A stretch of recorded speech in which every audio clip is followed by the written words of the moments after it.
Finally tonight, the next major U.S. national census is in 2030. But this year, the Census Bureau will be conducting field tests to try to come up with better ways to count the most hard-to-reach populations. Places like remote Alaska, where during the last census, officials came up with an innovative plan to count one of the most remote villages in that state. Here's Matt Fabian from PBS Alaska. Alaska is known as the last frontier for its harsh winters and vast remote landscapes. But for more than 150 years, it's also been, by tradition, the first place Americans are counted in the national census. Oh, great, you're the school principal. In 2020, it all began in the small town of Nunikoyak, known in English as Toksook Bay, located along the state's southwest coast by the Bering Sea. That year, the U.S. Census counted just 672 people. Most of them are Alaska Natives, members of the Yupik people, including James Cypri, whose family has lived in this area for generations. This village used to be a fishing camp, and my grandfather's camp winter and summer for the survival of his families. Today, survival for many in Toksook Bay depends on federal and state funding. Get the rest of the stuff. Vital resources that help cover the cost of housing, health clinics, and supplies for the only school here. But as state demographer David Howell explains, in order to fairly dole out these funds, an accurate census is a must, and in remote Alaska, that's no simple task. These places are not on the road system most of the time. You're flying in or boating in. Rivers become highways for snow machines.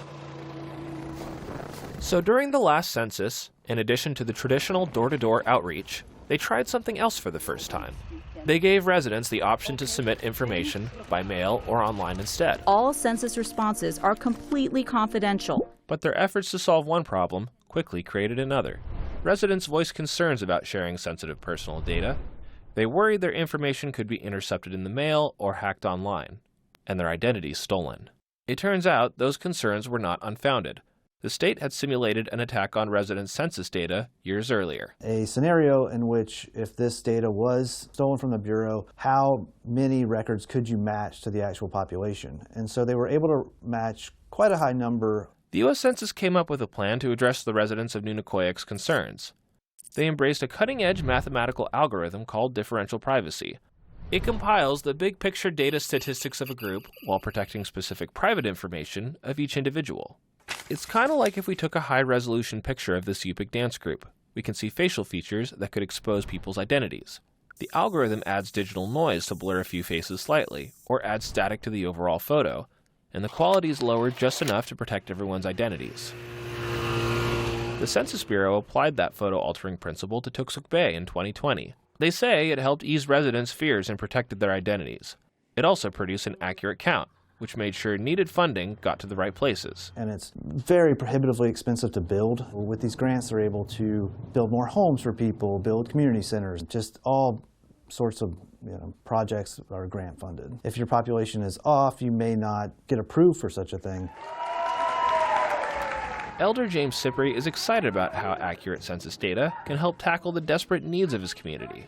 The very important things that I would like to see is the native workforce development, prepare our people for their future as we journey on forward to win for life. As the census prepares for the next count in 2030, residents in Alaska's most remote places, like Toksook Bay, know they will be counted and their individual privacy will not be compromised.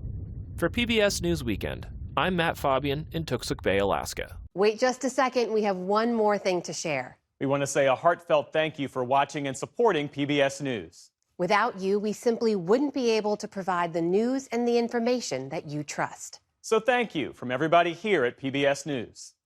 Support journalism you trust. Support PBS News. Donate now, or even better, start a monthly contribution today.